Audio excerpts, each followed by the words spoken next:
buenas noches, ¿cómo están? Bienvenidos a este nuevo encuentro de la Escuela de Familia de la Iglesia del Centro, este espacio en el que procuramos mejorar todos como esposos, padres, abuelos, tíos, hijos, nietos, todo. ¿Sí? En todas las dimensiones de la vida familiar. Y bueno, hoy estamos con una invitada acá de lujo, la licenciada Lorena Gilaberte, psicóloga, esposa, madre, cantante. Así es. Combo ahí de todo. ¿Cómo estás, Lore? Bien, bien. Muchas gracias por invitarme. Bueno, un honor tenerte acá con nosotros. Estamos en este mes hablando acerca de familia y nueva normalidad, lo que la pandemia nos está dejando. Nos encantaría poder decir lo que la pandemia nos dejó, pero bueno, estamos todavía atravesando esta situación y ya tenemos la suficiente distancia temporal y aún estadísticas para ver, ¿no?, las tendencias, cómo todo lo que ha cambiado con esta pandemia del COVID está afectando a la familia. ¿Sí? Estuvimos hablando de la readaptación a la nueva dinámica familiar, esto del Tetris, que me imagino que hay con Gus, con los chicos, ¿no? El colegio, pero llevarlo, traerlo y bueno, toda esa nueva dinámica. Estuvimos con Susi Odera hablando el jueves pasado acerca de la violencia intrafamiliar, ¿no? Como ha recrudecido en este tiempo. Y queríamos hablar con vos, Lore, como especialista en este tema, de otra de las tendencias que se han marcado en este tiempo, y ha sido el aumento de las conductas adictivas, ¿no? Como ante la tensión, el estrés, la incertidumbre, ¿no? Mucha gente de manera natural, ¿no?, ha buscado refugiarse en algo que me evada, ¿no? Aún esas adicciones light, ahora te vamos a preguntar si existen adicciones light y otras más problemáticas o severas, ¿no?, como la tecnología, el estar,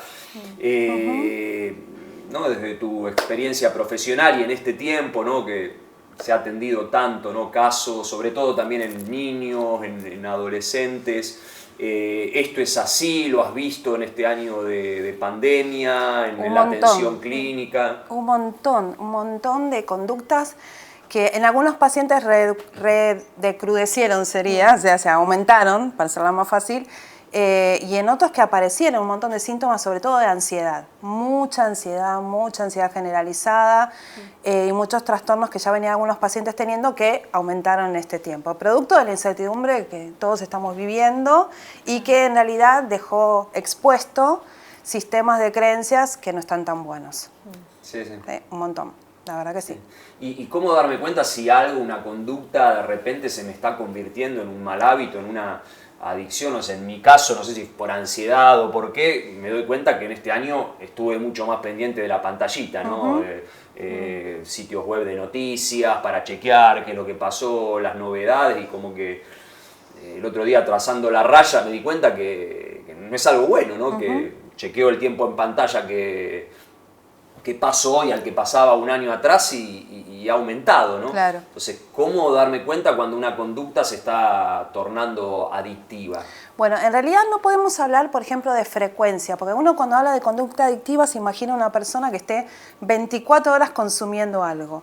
Tampoco se puede hablar por la cantidad, porque me ha pasado con pacientes que decían, bueno, yo solo tomo un vasito de vino al día y no es nada. Lo que podríamos decir que define más que nada una adicción son dos cosas fundamentales. Una es que a pesar de que trae consecuencias negativas y el paciente, la persona lo sabe, lo sigue haciendo. Sabe que le trae consecuencias en la familia, que le trae consecuencias en el trabajo, que le trae consecuencias financieras y sin embargo lo sigue haciendo. Y el otro gran key de la cuestión es que el para qué lo hago.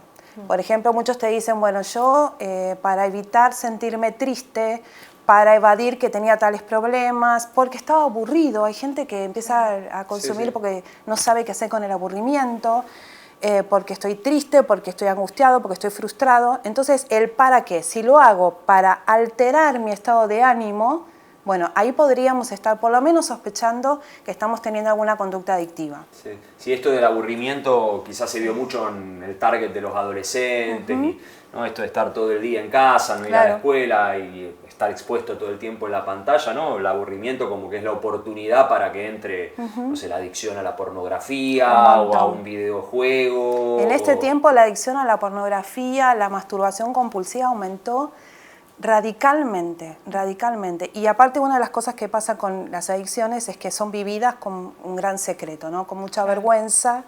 Entonces es muy difícil poder confesar. Aparte de que el adicto ya de por sí niega, ¿no? Y esa es una de las otras características que tiene un adicto, ¿no? El mecanismo de defensa por excelencia es la negación. Sí. En todas sus formas. Sí, ya la propia palabra adicción significa eso, ¿no? Totalmente. Adicto, el que no dice, el que no habla, totalmente. El que no cuenta algo. Adicto es el que no puede decir. Básicamente esa es la traducción literal del latín. Así que, bueno, es gente que deposita ahí todo lo que... Todos queremos salir de una situación displacentera. Nadie nos gusta estar en una situación de estrés, de angustia, de ansiedad. El tema es cómo atravesás eso. No sé, si estás triste porque peleaste con tus padres, bueno, primero reconocimiento de la tristeza. Después decir, bueno, poder comunicar, estoy triste por esto, me enoja esto. Después escuchar al otro y después decidir qué vas a hacer con eso. La persona que tiene características adictivas, esto es sumamente perturbador. Entonces siento algo displacentero y quiero salirme de este lugar y salirme mágicamente, rápidamente. Y encuentra en la sustancia, porque puede ser sustancia, ¿no? Alcohol, droga, o el objeto, comida. La comida también puede ser objeto de adicción. O en una actividad, ¿no? La actividad, no sé, encuentros sexuales, promiscuos y repetidos, masturbación compulsiva, pornografía, juego, al juego. Ir al gimnasio también puede ser una conducta. Sí, eso te iba a decir, a unas actividades que son neutras, que no son necesariamente malas. Totalmente. No sé, yo soy fanático de la pesca y a veces tengo que decir, no, pará, un límite. Pues mientras no estés canalizando cosas a través de eso, está todo bien, no hay problema. No es el tema que te guste, sino es el tema de, bueno, de que estoy evadiendo, básicamente, estoy no diciendo. Entonces puede ser a través de un objeto, de una sustancia, de una relación, o de una persona. Las personas se pueden convertir adictas a otra persona de carne y hueso. Básicamente sería eso. Lore, esto que estás diciendo está buenísimo porque una vez que no está tan metido en el tema o no sabe tanto, decís, bueno, adicción, ¿qué es? Lo primero que vas es a una sustancia como la cocaína, algunas veces hasta ahí el alcohol, o sea, no tanto, ¿no? Y vos estás hablando de conductas adictivas y a una cosa sana, ¿no? Que supuestamente decís, che, pero escúchame, no sé, voy al gimnasio todos los días. Es saludable, claro, 5 horas al día, está bien. Y me estoy evadiendo mi responsabilidad como padre, como madre, no haciendo esto, aún esto, conducta adictiva con otra persona. Está súper interesante porque estás como corriendo el foco de las dos cosas que uno pensaría la adicción, ¿no? Porque ni siquiera a la pornografía, como es tan normal, ¿no? Como diciendo, bueno, la adicción a la pornografía es algo como wow, pero sí todo el mundo mira pornografía, ¿no? O la adicción al juego que, bueno, irme a jugar algo de esto, ¿no? Y está bueno este carácter adictivo, ¿no? Es como que le estás dando como otra mirada a lo que la persona que está del otro lado está mirando, ¿no? Totalmente, y recordar esto que trae consecuencias negativas. Esos dos puntos son como los claves. El para qué, evado, quiero que es un alterador del estado de ánimo. Todos queremos alterar nuestro estado de ánimo, todos queremos dejar de sentirnos tristes, por lo menos si sos saludable vas a querer salir de esa tristeza, ¿no? Si no hay otras patologías. Pero el tema es para qué lo hago y que trae consecuencias negativas y yo las sé y lo sigo haciendo. Sí. Y entonces puedo decir que se convirtió en una adicción cuando quiero cambiar y me doy cuenta que no puedo. Exactamente. Ya se estableció como un hábito y siento que es más fuerte que yo. Totalmente. ¿No? Que te dicen, bueno, no puedo dejar la cocaína o no puedo dejar de consumir o no puedo dejar de jugar ese jueguito en la PlayStation. Ahí te das cuenta cuando hay, bueno, cuando viene una adicción porque, bueno, contiene el tema de la negación, ¿no? La negación en todas sus formas. Negar terminantemente, no, yo esto no lo hago, vos te estás confundiendo. A minimizar, bueno, lo hago de vez en cuando, no es tan grave. Socialmente. Totalmente, lo hago socialmente, lo hago. La otra cosa que también tiene que ver con el proceso de negación, por ejemplo, es pensarlo y darle una justificación. Bueno, en este tiempo tan difícil, ¿quién no está nervioso? ¿Quién no quiere sentirse relajado?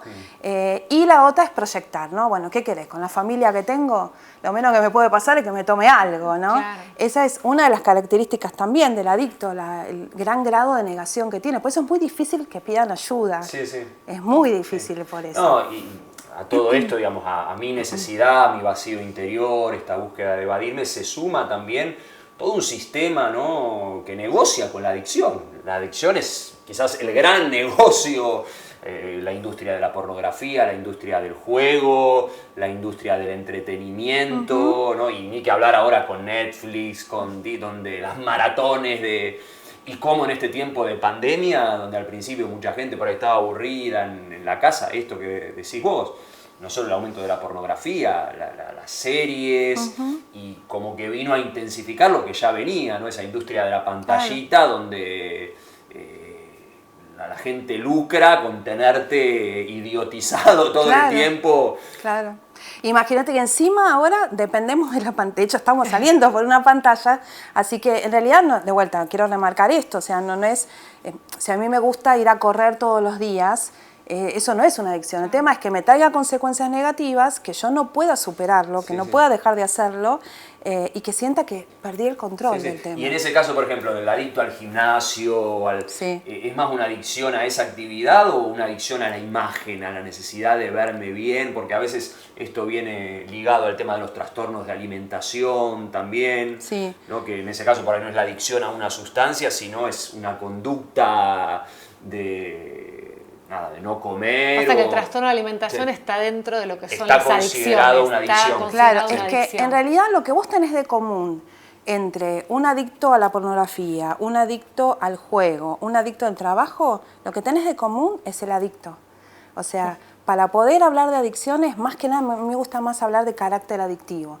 Porque sí es verdad que depende de lo que vos consumas, es la consecuencia que tenés, ¿no? O sea, si sos adicto a la cocaína, vas a tener ciertas consecuencias, si sos adicto a la pornografía, vas a tener otras, pero en realidad es el carácter adictivo, ¿no? Hay un libro que yo recomiendo que se llama Querer no es poder, y habla todo sobre adicciones. Es muy interesante que plantea esto.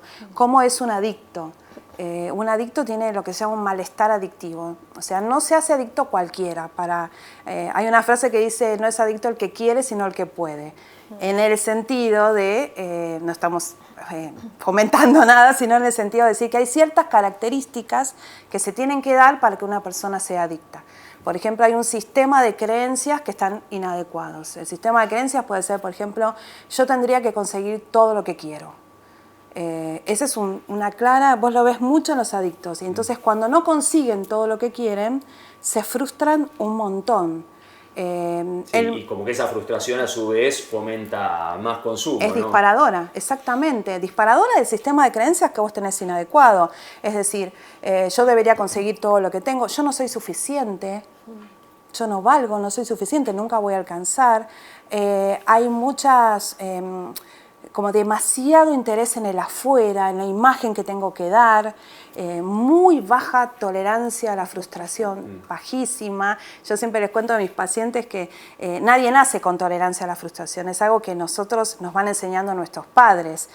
Todos nacemos y queremos algo y vamos a hacer algún tipo de berrinche para poder conseguirlo, ¿no? Entonces, les cuento siempre que hace poco mi hijo, que tiene 4, ahora tiene 5, pero cuando tenía 4, no me acuerdo qué me estaba pidiendo, yo le dije que no se le iba a dar, no sé si quería comer una golosina antes, y se tiró, hizo un berrinche terrible, y vino y me dijo, yo voy a llorar y llorar hasta conseguir lo que quiero. Claro. Digo, mira, nunca nadie me explicó tan perfectamente lo que es un berrinche, pero es exactamente eso. Bueno, bajísima tolerancia a la frustración.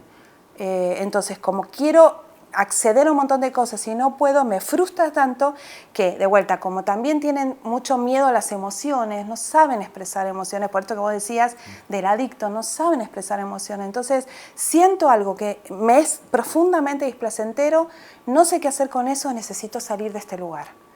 Entonces, en el proceso de la adicción, uno empieza probando algo, te dan algo a consumir, un día te dicen, vení a hacer tal actividad, vení, vamos a jugar, y en ese momento te sentiste bien, entonces hubo un registro en el centro de gratificación del cerebro que dijo, esto estuvo bueno, entonces vos abrazás eso. Después, cuando estés en una situación disparadora X, peleaste con tu mujer, tus hijos te dijeron algo que no te gusta, lo que vos quieras, tu cerebro va a decir, acordate que cuando hiciste esto te sentiste bien. Y ahí estamos en el circuito de la adicción. El circuito de la adicción que empieza con una etapa de enamoramiento, ¿no? Decir, ay, qué lindo, me sentí mal, probé esto y estuvo buenísimo, sí. Salí de este lugar. Sí, vuelvo ahí. No, y aún está ya comprobado la neurociencia, ¿no? Los químicos, ¿no? Todo lo que se activa y cómo se van generando esos circuitos neuronales.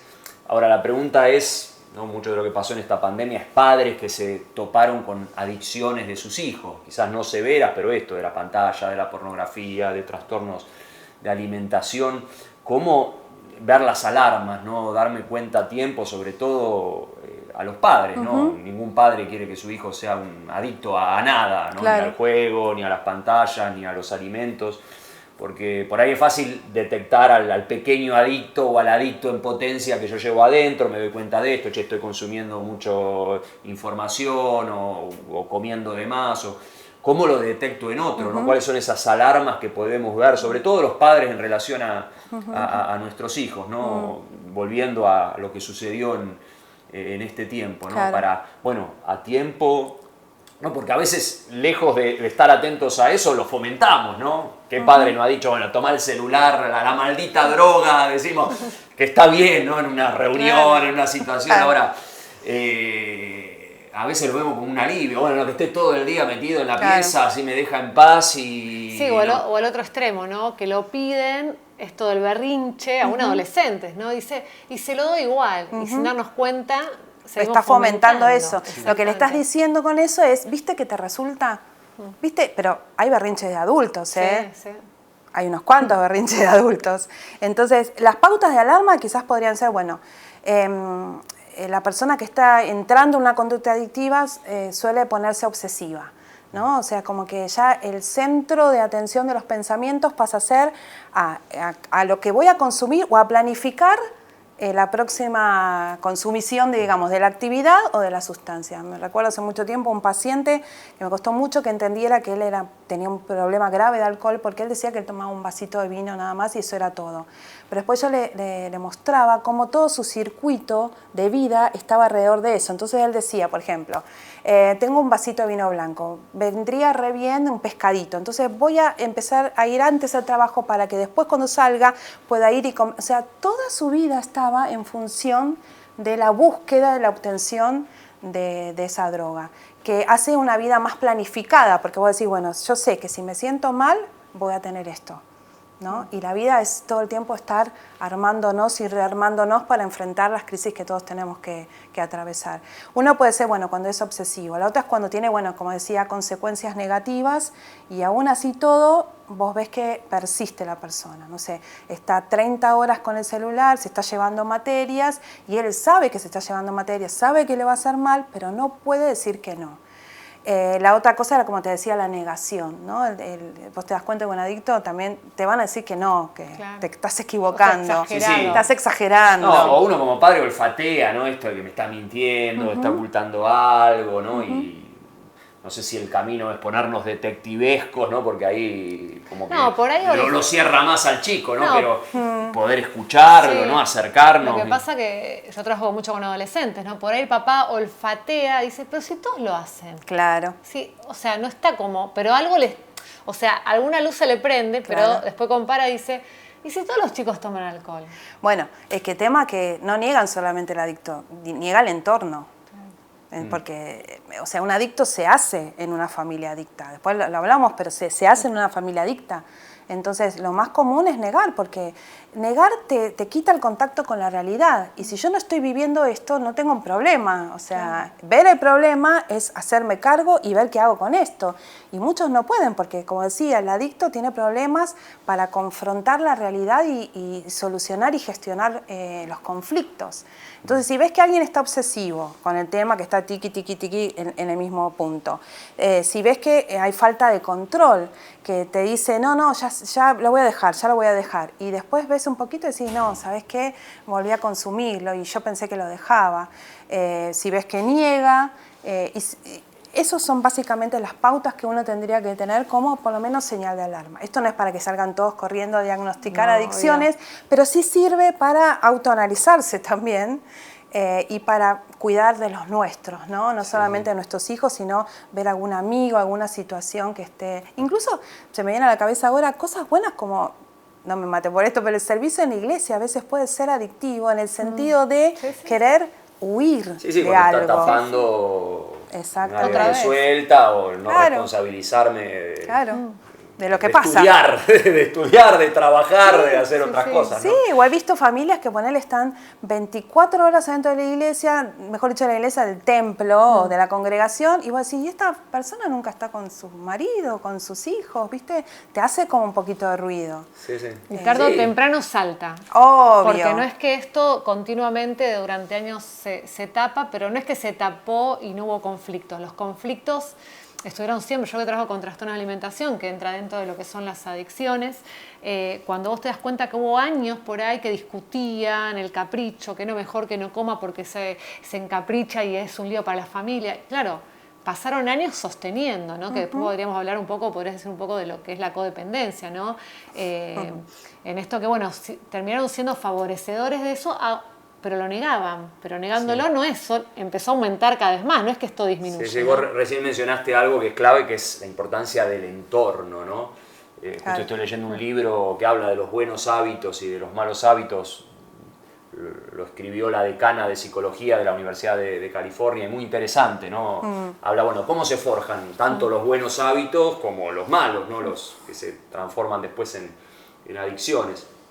Y dice, en nuestra cultura individualista está sobredimensionada la voluntad personal, ¿no? Te dicen, bueno, para quebrar esta adicción o este mal hábito tenés que proponerte, no sé, adelgazar o no. Y lo que te dice la gente, sí quiero, pero no puedo, es más fuerte que yo, me cuesta. No, entonces pone como ejemplo, dice, más importante que la voluntad personal, si bien tiene que haber una determinación, un deseo de cambiar, es el entorno. Y pone como ejemplo el tema del fumar, ¿no? Que es una adicción, ¿no? La nicotina, como cualquier sustancia, que si uno mira hacia atrás, ¿no? Vos tenés más o menos nuestra edad, ¿no? Cuando yo era chico se fumaba en todos lados, en el colectivo, en la escuela. Es más, era cool, era buena onda fumar. Hoy está visto, ¿no? Pobre tipo, se está destruyendo. Y dice esta autora, bueno, por años se hicieron campañas de concientización en los medios, las fotos ahí en las cajitas, el fumar causa cáncer, bueno. Pero la gente seguía fumando, diciendo, bueno, sí, tengo la información, tengo los datos, pero ¿cuándo fue que realmente cambiaron las conductas? ¿Cuándo empezaron a regir las leyes anti-tabaco? Donde directamente, bueno, se prohibió fumar en lugares cerrados, en restaurantes, en aviones, en colectivos, o sea... Gracias a Dios, no sabes lo que era volver de la facultad. Bueno, por eso. Era abrir la mochila y que saliera todo el vago, porque todo el mundo te fumaba. Ahora es una bendición que vas a un lugar y decís, bueno, es la excepción, la gente sale a fumar afuera. Acá te fumaban al lado, era muy tremendo. Entonces, habla de un concepto muy interesante que es la fricción, ¿no? El deseo seguía siendo el mismo de los fumadores. Ahora, tenían que duplicar o triplicar o cuadriplicar el esfuerzo para lograr su deseo de fumar. Tengo que salir al patio. Y como que eso... ¿no? Restringió las posibilidades de desarrollar ese mal hábito y han disminuido drásticamente los índices de consumo de tabaco, ¿no? Y lo que enfatizaba esta autora es la importancia del entorno, ¿no? Tremendo. De no solo tener que cambiar, sino que cambie la cultura, la sociedad, que cambie la familia, o sea, generar un entorno saludable que fomente hábitos saludables, ¿no? Y volviendo un poco al tema de los padres, ¿no? ¿Hasta qué punto tenemos que ser ley antitabaco, ¿no? Mira, esto no está permitido. no sé, porque uno ve una actitud muy blanda de los padres. No, bueno, pero sí, esto decía, vale, no importa quién no consume pornografía, o acá se come lo que sea. O el alcohol, ¿no? Chicas con un trastorno de alimentación, no, quiero hacerme vegana, bueno, vos sos libre de decidir. Y pero, ¿hasta qué punto? Como padres tenemos que ser padres y poner límites, ¿no? Ese es el tema. Hay muchos padres que están tan involucrados en su propia autoestima, en su propio deseo, que no pueden sembrar en el hijo, o sea, no pueden ver y construir la autoestima del hijo porque tampoco tienen la suya construida. Entonces todo el tiempo están como tratando de sanarse o de mirarse o de concluirse y no pueden ver al hijo. Entonces hay mucha familia que está abandonando hijos. O abandonan o sobreprotegen, que es la otra cara del abandono, es la otra cara de la misma moneda, porque si vos sobreprotegés, no le das herramientas al chico para que pueda enfrentar lo que va a tener que enfrentar. Pero sí, tal cual, mucho adulto niño dando vuelta, mucho adulto que no tuvo necesidades satisfechas porque los padres no estuvieron afectivamente o físicamente haciéndose cargo, entonces entran a la adultez con necesidades de niño no resueltas. Entonces eso lo van a seguir buscando, Y mientras tanto tenés a los hijos esperando que los padres sean padres. Acá, Lore, está muy bueno lo que decís, porque a veces no se tiene en cuenta, y hoy se sabe muchísimo, que por ahí una adicción o diferentes patologías tienen una parte biológica, ¿no? Una parte genética, llamémosla. Pero la otra pata es la pata ambiental, ¿no? Ambiental en ese lugar donde la persona es criado. Por eso muchos trastornos no se desarrollan porque hay un ambiente sano que no favorecen el desarrollo de esa patología, ¿no? Entonces está bueno para uno entender que podemos ser como familias agentes de prevención, que aún teniendo esta disponibilidad o esta manera biológica, por llamar de una manera, puede no desarrollarse eso gracias al entorno donde esa persona es criado, ya sea por sus abuelos, ya sea por sus papás, ya sea donde le toca a cada uno, ¿no? Que familias como estén constituidas pueden ser agentes preventivos para que este tipo de carácter adictivo no se desarrolle. Eso es fundamental, y pensarlo no solamente en familia, extenderlo, ¿no? Grupo de amigos, quizás tus hijos no van a escucharte a vos, pero van a escuchar al padre de tu amigo. Por eso es tan importante, y siempre le digo a los papás de adolescentes que se junten con otros padres, que armen una red, porque muy probablemente no te escuchen a vos, pero van a escuchar a otro. La iglesia es familia, y en muchos casos es la única familia que tiene la gente. Entonces, no solamente es nuestra familia, sino podemos extender la red de impregnar buenos modelos a los que nos rodean. Sí, la alianza familia-iglesia, ¿no? Que lo venimos hablando, lo han escuchado el pastor Carlos, que una de las cargas o preocupaciones principales en la pastoral en este tiempo es esta, ¿no? Niños, adolescentes, jóvenes, que vemos que en este tiempo se han aislado, por ahí no tienen tanto contacto como antes con sus amigos de la iglesia, cristianos, y esa es la puerta abierta para adicciones, para malas juntas, y de nuevo es el entorno el que, sobre todo en la adolescencia, va moldeando gran parte de mi conducta, y por más que como padre le machaque, mira, no tenés que ver pornografía, o ojo con esto, que las redes, que si se junta con un amigo, no sé, solo de la escuela, y está bien que tenga también amigos de la escuela, no cristianos, pero el núcleo duro, más íntimo, más cercano, tienen que ser chicos con sus mismos valores y que se guarden y se preserven mutuamente, ¿no? Porque sobre todo en la adolescencia esto se da por imitación, ¿no? De nuevo, la autoestima que todavía no está bien establecida, y el chico que te ofrece un cigarrillo de marihuana, y para no quedar como el mala onda, el que desentona en el grupo y que me acepten, bueno, termino cediendo, y por más que no me guste, fumo, y ahí empieza este circuito, ¿no? Un poco yendo a esa pregunta, ¿no? ¿Cómo empieza el circuito adictivo basándonos en la premisa de que es mejor prevenir que curar? ¿Cómo evitar entrar en ese círculo, ¿no? El circuito siempre empieza de la misma manera. Era como, la primera etapa se la llama de enamoramiento. Es cuando la persona consumió algo y tuvo un registro emocional, un registro a nivel también neuronal, de que hubo una gran satisfacción y que eso le permitió saltar y cambiar ese estado de ánimo que estaba tratando de evadir.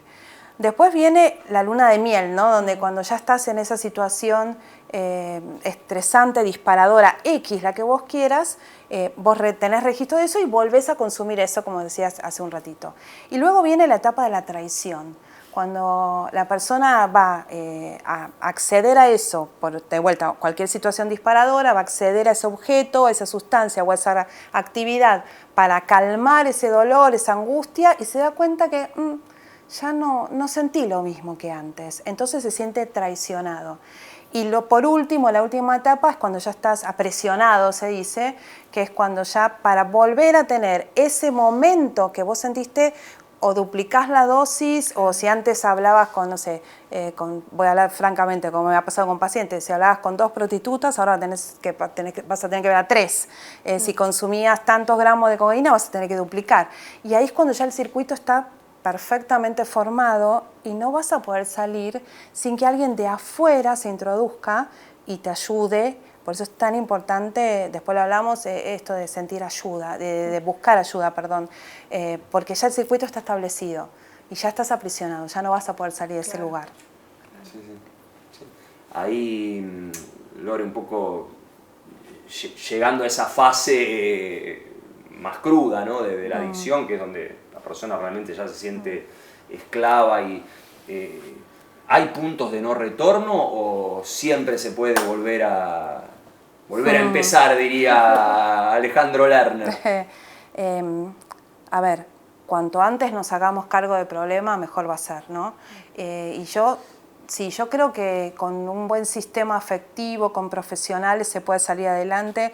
Es verdad que hay grados de consumo muy fuertes y ahora hablando en este momento específicamente de droga, hay drogas que generan adicciones muy tremendas. Hace poquito escuchamos todos hablar de esta nena Maya y de su mamá adicta al Paco.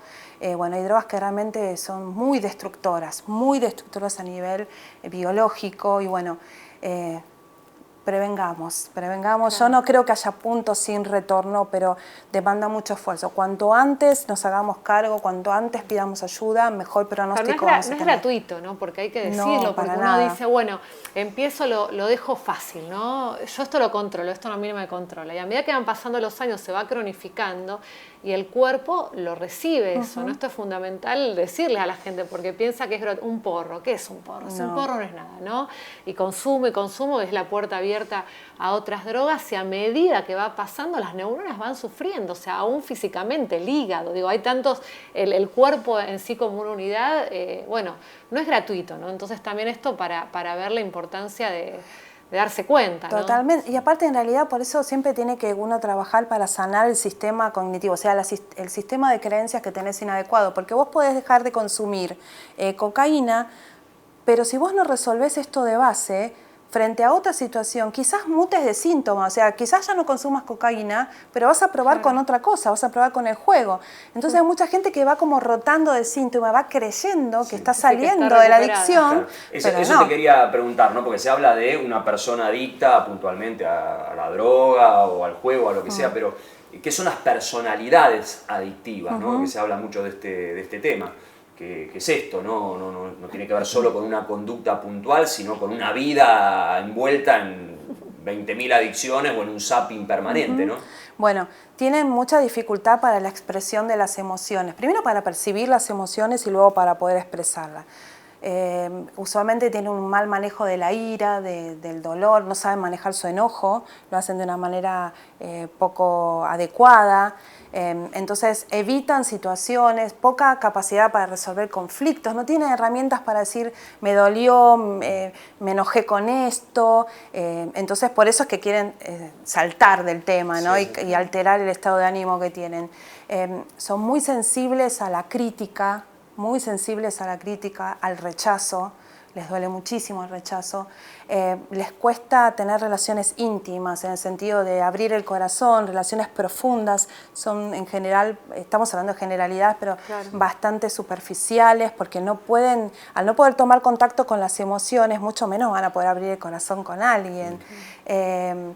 bajísimo, como les decía, bajísimo control de la frustración, de la tolerancia. Son bastante manipuladores para poder conseguir lo que quiero. Por esta creencia de que yo debiera tener todo lo que quiero, intentan como manipular circunstancias, incluso personas, para poder acceder a eso. La mentira también. Como parte. Totalmente. La mentira es como lo primero, o sea, por este grado de negación también de la realidad que tienen. Pero son personas, bueno, muy carentes, como decías vos, no pueden decir, claro. no pueden tomar contacto con eso. Necesitan gratificaciones inmediatas, no pueden postergar. Bueno, le puedes decir, bueno, de acá, no, lo quiero ya. Por eso también cuesta tanto los tratamientos, porque así como quieren gratificaciones inmediatas, quieren salir inmediatamente, y no se puede, no se puede. Sí, esta frase un día a la vez, ¿no? Que no es por nada. Que mis pacientes me cargan, porque lo digo todo el tiempo. Es más, una vez tenía una paciente que vino y me dijo, mira lo que me hice, me hizo así, se lo había tatuado, un día a la vez. Digo, pero es así, es un día a la vez. Se ponen metas demasiado fuera de la realidad, entonces eso garantiza un monto de frustración, porque vos decís, no, yo en un año voy a llegar a ser gerente. Bueno, menos que sea un milagro, muy probablemente tengas que atravesar procesos, y eso, al ponerse extremadas metas fuera del alcance, se garantiza que se van a frustrar.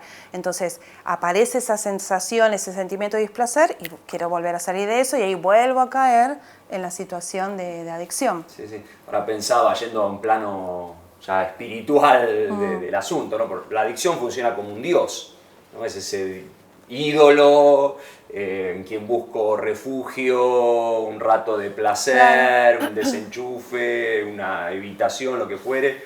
Y la realidad es que todos dependemos de algo o de alguien, o deberíamos depender de alguien, ¿no? El concepto de independencia o autosuficiencia, yo no soy adicto a nada o nada me tiene, es una ilusión, es imposible, ¿no? Porque algo te hace feliz, sea tu familia, pueden ser cosas buenas, la vocación, el trabajo, ¿no? Y eso en un punto se convierte en tu apego, ¿no? En tu Dios, en tu ídolo, ¿no? Sí, vos sabés que en los 12 pasos de Alcohólicos Anónimos, que es muy conocido, yo lo iba a traer, pero la verdad que me lo olvidé de traer, habla de eso, de, bueno, nos encomendamos a un ser superior, sí, o sea, sí. Porque sí, tenemos sí, nos que damos creer. Cuenta que solo no podemos, que esto es más fuerte que nosotros, y poder someter eso a el que tiene que convertirse en nuestra dependencia, ¿no? Algunos dicen, hay que ser adictos a Dios, por ahí suena medio fuerte, a mí tampoco me gusta, pero uno entiende el concepto, ¿no? Esto de decir, pará, aún el que se cree totalmente autosuficiente, bueno, es adicto de su ego, ¿no? Es adorador de su yo, porque no, yo no...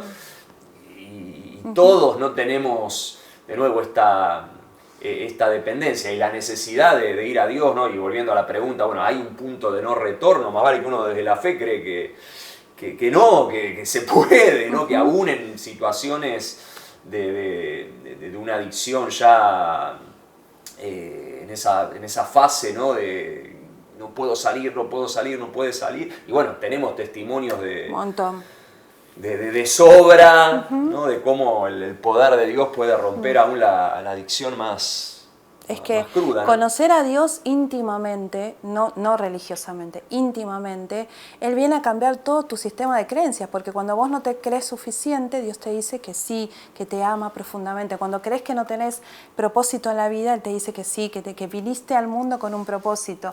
Cuando crees que no le importas a nadie en esta tierra, dice que te ama y que dio lo mejor que Él tenía por amor a vos. Entonces, por eso es tan importante conocer íntimamente a Dios, porque te cambia todo tu sistema de creencias inadecuado. Y volviendo al ámbito familiar, ¿no? ¿Se puede hablar de familias adictivas?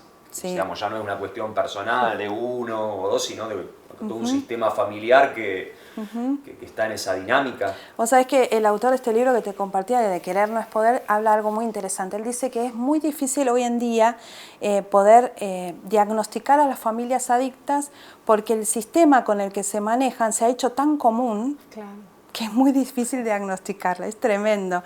Hace poco estaba con mis hijos en un McDonald's tomando un desayuno, y estábamos los tres, y había un señor ahí sentado como en un asiento, y estaban los insultos. Estaba hablando por teléfono, recontra enojado, le hablaba a la secretaria, la insultaba arriba abajo.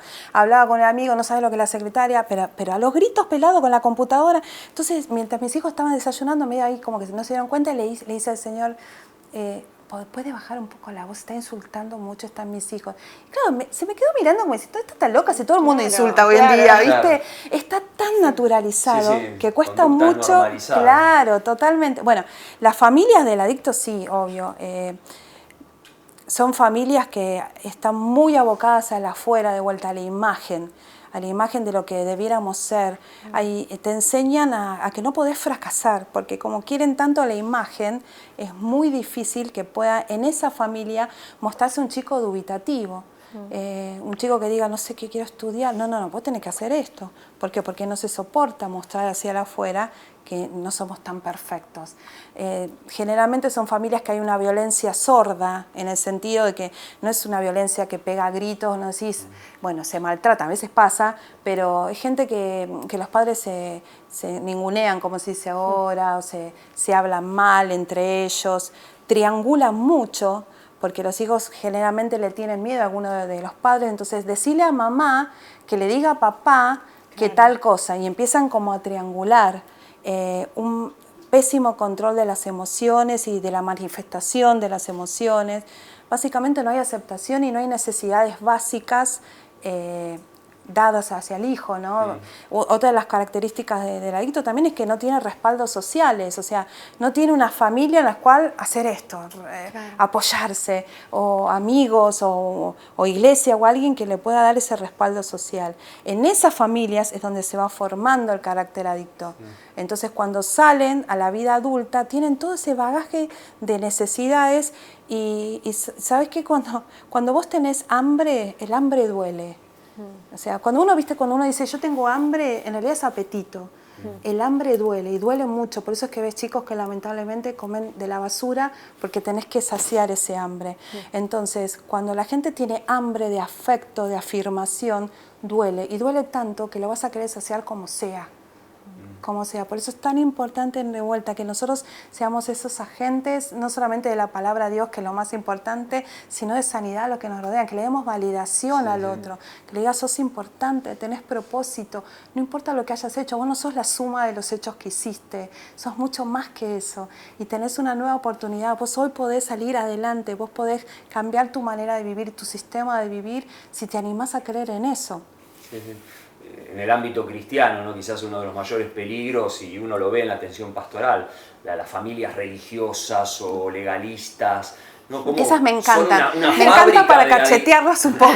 Son una fábrica de adicciones, ¿no? Porque son una fábrica de mentira. Perfeccionista y de ser la familia Ingalls, que de nuevo fomenta esto, ocultar todo la debilidad o los problemas, me los callo, los guardo y después detonan en la adolescencia, que drogas, que trastorno de alimentación. Detonan cuando se casan. O cuando se casan. Entonces, si uno no fomenta una cultura de gracia, de apertura, donde no somos los superhéroes, los increíbles, somos una familia normal y podemos hablar los temas y cómo detonan después esas adicciones, ¿no? Aún, no sé, adicciones a los logros, vos tenés que ser perfecto en la escuela y estás creando a un adicto al éxito, al triunfo, a los logros, a los... Sí, totalmente. Sí, aparte preguntarnos, mira, la cultura, los sociólogos dicen que la cultura nos atraviesa, ¿no? Entonces, por eso Pablo decía que no había que tomar la forma de este siglo, pero siempre nos tenemos que estar revisándonos porque no nos damos cuenta y nos atraviesa, ¿entendés? Sí. Entonces, lo que hay que hacer es revisar tanta cultura del éxito, si mi hijo no tiene el éxito, primero que tenemos que preguntarnos qué es éxito, primer punto, ¿no? Porque también el éxito es para cada uno, para mí éxito es cumplir lo que Dios soñó de mi vida. ¿Sí? Y quizás Dios soñó para mí algo, para vosotros ¿vale? Entonces, para mí eso es éxito, sentirme plena, sentirme que estoy haciendo lo que Dios soñó para mí. Para mí eso es plenitud, es éxito. Pero hay que evaluar eso, qué es éxito para uno. Y aparte, en esta cosa tan exitista, no hay lugar para el error. Y el aprendizaje siempre va a llevar momentos de error y de fracaso, porque una cosa es ser fracasado y otra cosa es tener fracasos. Fracasos tenemos todos. Aún Jesús no fue visto como exitoso para algunos y es el más exitoso de todos los tiempos porque cumplió perfectamente su propósito. Pero las familias religiosas hacen mucho daño. ¿Por qué? Porque muestran una cosa y hacen otra y en esa incoherencia es donde se cuela las personas que después dicen, y si este Dios, ¿por qué voy a creer en este Dios si a vos de este Dios no te cambió nada?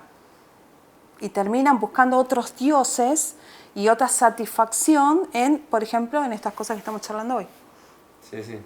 Sí, y ahí el amor incondicional, ¿no? Generar una cultura a la casa, y lo hemos dicho varias veces el año pasado, la definición o nuestra definición preferida de familia. ¿Qué es la familia? Es el lugar donde uno es amado incondicionalmente, por el solo hecho de ser. No tenés que demostrarme nada, no tenés que traerme un 10. Sí, te alentaré a ser un buen estudiante, a desarrollar excelencia, pero te amo tal como sos, no tenés que maquillarte. Esa es la familia, ¿no? Donde uno puede estar desnudo en el sentido pleno de la palabra, ¿no? Y bueno, como padres, primero generar esa cultura. Y también siempre decimos, ¿no? El ejemplo no es la mejor manera de enseñar, es la única. ¿No? Y nos ha pasado a todos los padres, ¿no? Nene, tenés que dejar el celular, y vos, papá, ¿no? Entonces, esto de mirarnos a nosotros mismos, porque todos tenemos una tendencia adictiva, ¿no? Corríjanme si tenemos no que revisarnos todo, porque no podés, a ver, vos podés compartir lo que tenés, pero impartís lo que sos. Entonces, yo puedo decir muchas cosas que hay que hacer, pero la que yo le voy a impartir a mi hijo es lo que realmente yo sea, lo que tenga de parte de Dios. Y si no, de vuelta, se nota, esto tarde o temprano es una siembra que siempre termina mal, y termina en confrontación del hijo, decir, bueno, ¿qué Dios? ¿Qué es este Dios? Y sigue todo igual acá en casa. Sí, todo muy lindo lo que vos me contás, pero llego acá y no hay amor, no te bancás un error mío, todo el tiempo me estás criticando.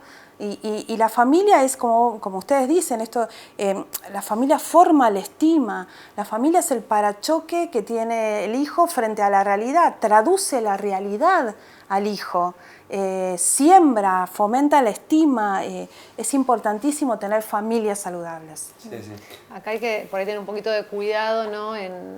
Una cosa, bueno, es la prevención, que es donde tenemos que apuntar, ¿no? Que eso es fundamental, el poder prevenir, el estar atentos, el rendirle cuenta a otros, porque esto de examinarme, también tener amigos esos que te van a decir, che, mirá que me parece que con esto que estás haciendo, en tarde o temprano tu hijo, no sé, va a pirar para cualquier lado, ¿no? Tener esos amigos, ¿no?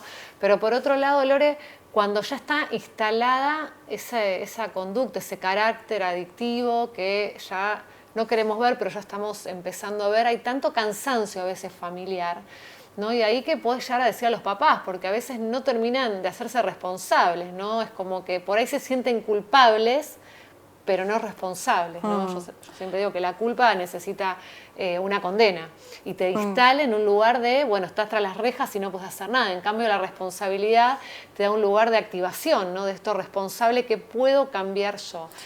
¿Cómo hacemos? Porque, bueno, es difícil a veces estar al lado de una persona adicta, pero no nació adicta, o sea, no se hizo adicta de un día para otro. Hubo todo un proceso familiar en eso. ¿Qué le puedes decir? O qué herramientas, ¿no? Uno podría darle a esas familias. Primero trataría de vuelta, sacarlos de la culpabilidad y llevarlos a la responsabilidad. Eso para mí es clave.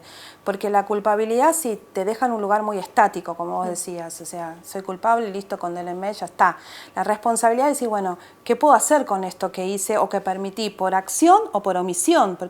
Y también le diré a esos papás que esto no es para legitimar o para que nadie se acueste en esto, pero la realidad es que muchos son víctimas de víctimas, ¿no? O sea, esos papás también a su vez sufrieron violencia o situaciones conflictivas desde sus propios papás.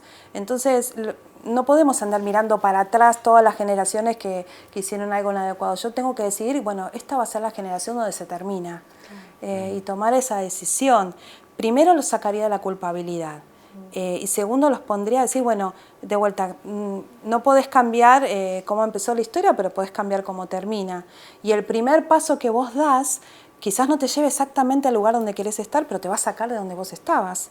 Entonces, si con tu hijo no hablabas nada, bueno, empezá a compartir tiempo. Sí, sí. Empezá a compartir tiempo, empezá a preocuparte. Miren, yo conocí familias que cuando se enteraron de la adicción de los hijos, y fíjate, y hay doblemente abandono. Sí, sí.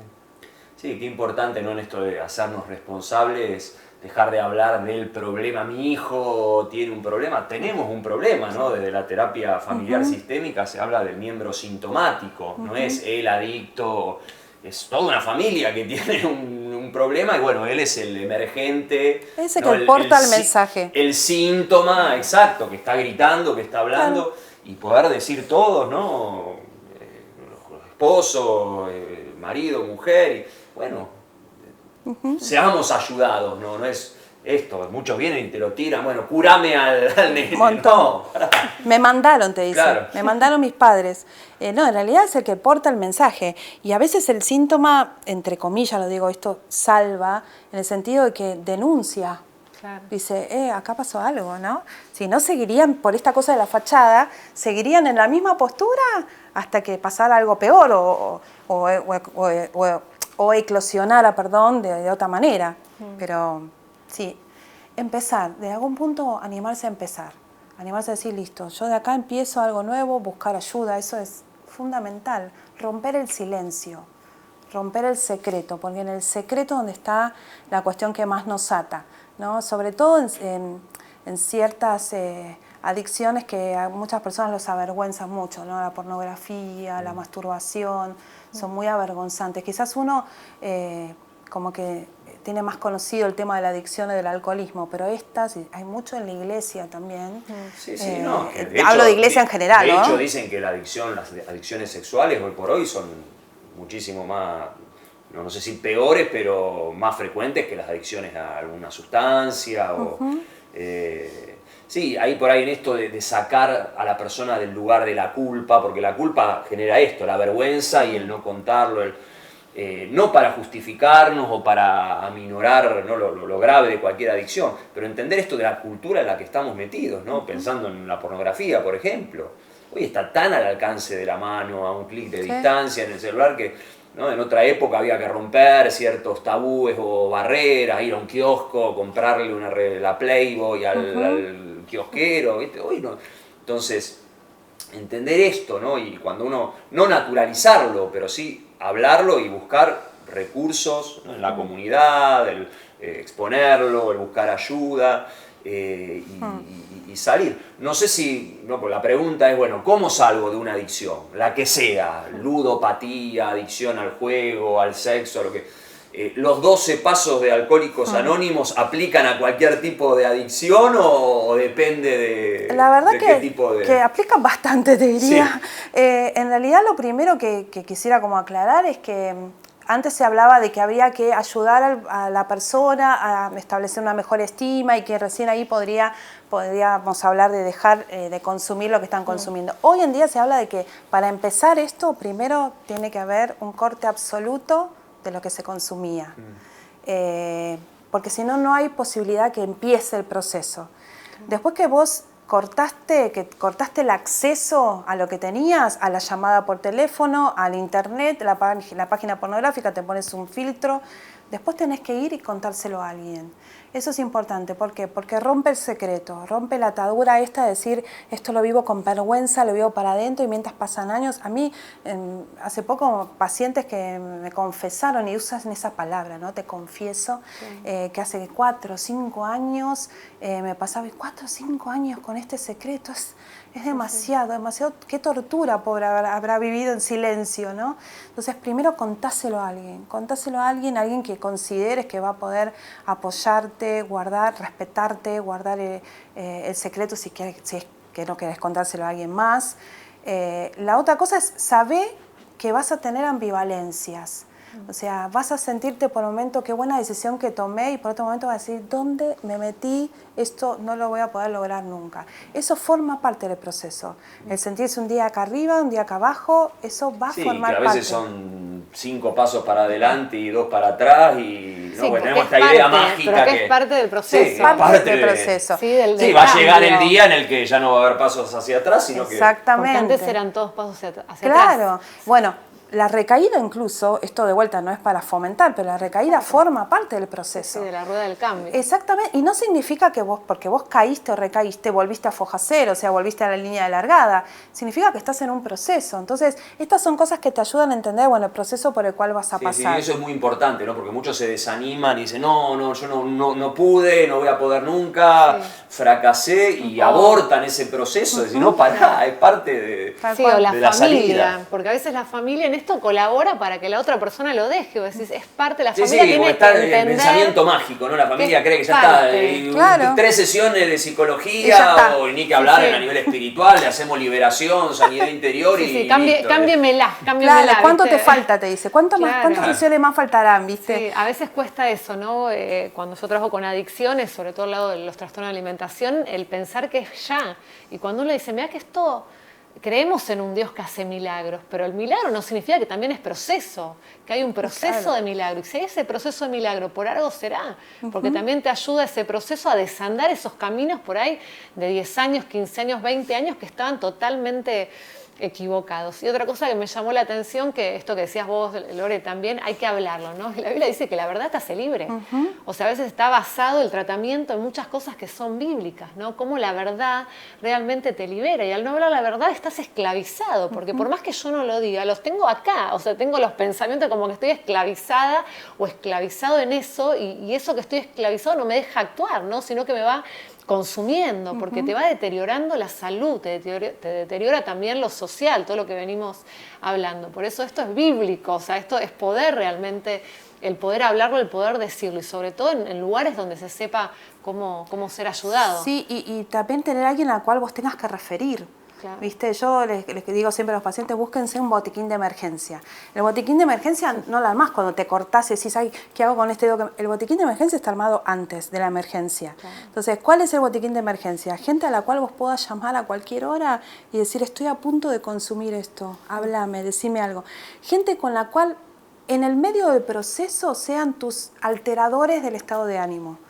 O sea, pasar de ser la sustancia o la actividad a que esas personas, llamale grupos, alcohólicos anónimos, narcóticos anónimos, tu grupo de celular, la iglesia, ni hablar, tus médicos, psiquiatras, psicólogos, cuando sea necesario, la atención pastoral, pero bueno, es alguien a quien tengo que referir.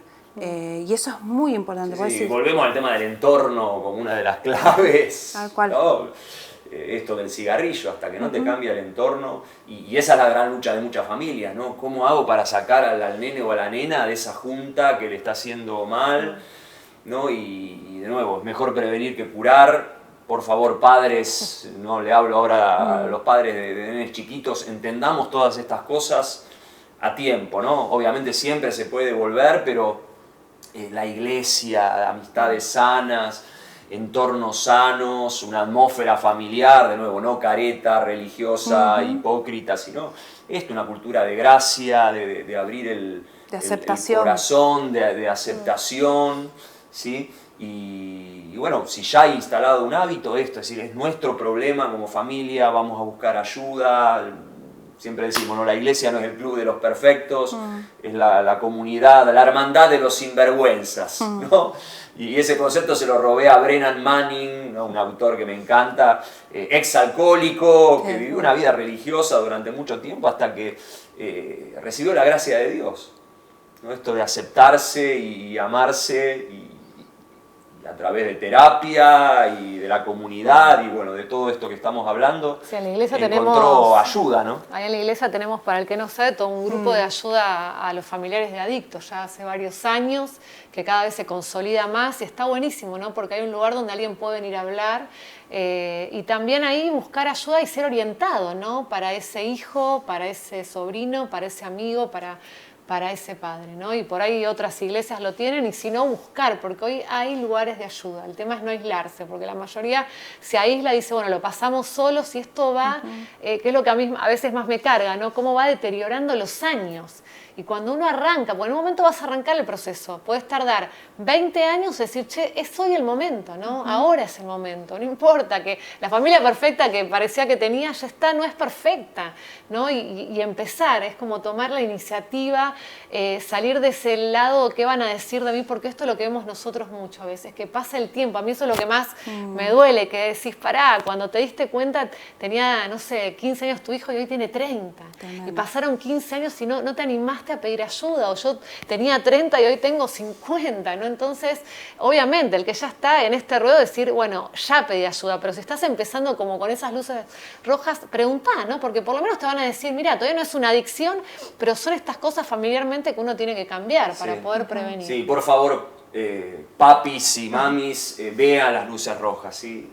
Las alarmas. ¿Sí? Creo que en todos los hogares ha pasado en este tiempo que esto, sí, la pandemia, lamentablemente, el aislamiento, no la pandemia, ¿no? El estar encerrados, las pantallas han fomentado, y no minimizar, ¿no? Porque no, viste que surgió el Among Us, ese videojuego, que era adictivo, ¿no? En un momento estaban nuestros 3 hijos todo el tiempo y dijimos, paren con la maldita droga porque de nuevo, están los buitres que lucran con las personalidades adictivas o las tendencias adictivas, y que en esta pandemia estaban viendo a ver qué negocio nuevo inventar para que esté toda la gente narcotizada ahí detrás de una pantallita. Entonces, de nuevo, no, mi hijo es un adicto a los videojuegos, no, están de moda el Among Us y están todos...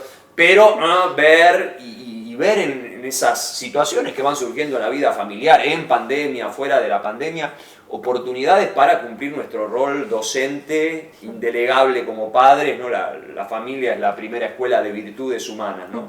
Y las virtudes que tenemos que forjar en nuestros hijos son la moderación, el autocontrol, sí, lo que decía Pablo, todo me es lícito, no todo me conviene, todo me es lícito, no me voy a dejar dominar por nada, no voy a convertir algo bueno en una adicción, ¿no? Aún la música, ¿no? Nosotros somos del palo musical, nos encanta ahora gente adicta que no puede, si no me tengo que bañar con música, y puede convertirse en una adicción.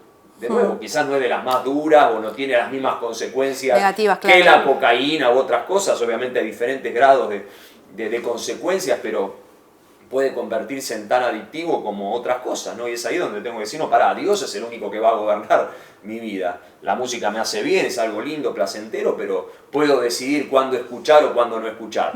Es algo que me domina, que me controla. Para eso también tenemos que ser humildes, o sea, enseñables todos. Nosotros como papás, preguntarnos y revisarnos a nosotros, tener la humildad de decir, hay algo que no me cierra de mí, necesito ayuda, investigar, porque creo que de ahí parte todo, ser humilde. Si no sos enseñable, por más que te digan lo que sea, no vas a poder agarrar lo que tenés que agarrar para poder cambiar el estilo de vida que estabas llevando. Creo que fue, no sé si ayer o anteayer, que mi hijo Ezequiel, ¿viste? De nuevo, los pibes te escanean. Obvio. Me dice, vos papá me decís que veo muchos videitos de YouTube, no sé qué, y mirá, me estaba viendo un programa de pesca, y vos ves, tienes razón, porque de nuevo, aún eso bueno puede, si no todo me lícito, pero no me voy a dejar controlar por nada. Claro. No, la virtud de la moderación, del autocontrol, del pudor, bueno, todo ese paquete de virtudes que Dios nos da la bendita responsabilidad y privilegio de forjar en nuestros hijos. Bueno, Lore, se nos fue la hora, podríamos seguir hablando de este tema, de nuevo, como iglesia estamos para servir, para ayudar, como comunidad terapéutica, la ayuda profesional, tenemos el lujo de tener acá psicólogas especialistas en el tema como Lore, así que gracias por tu tiempo. Gracias a ustedes. Y bueno, nos queda una clase más en este mes, estamos hablando acerca de lo que la pandemia nos está dejando, vamos a meternos en el tema dinero, economía, ¿sí? Donde hay muchas adicciones también al consumo, ¿no? Cuando hablaba esto de ser tajante y cortar, a veces hay que cortar la tarjeta de crédito y bueno, cómo también en este tiempo esto ha recrudecido por querer seguir viviendo en el mismo nivel de vida que antes, bueno, así que vamos a tener la bendición de contar con Gonzalo Terraza, ¿sí? Consultor financiero, pastor, líder, parte del equipo de finanzas de la iglesia, abordando este tema el próximo jueves, así que no se lo pierdan. Gracias Lore, gracias Vale, y bueno, nos vemos ahí el jueves que viene. Dios los bendiga. Chao.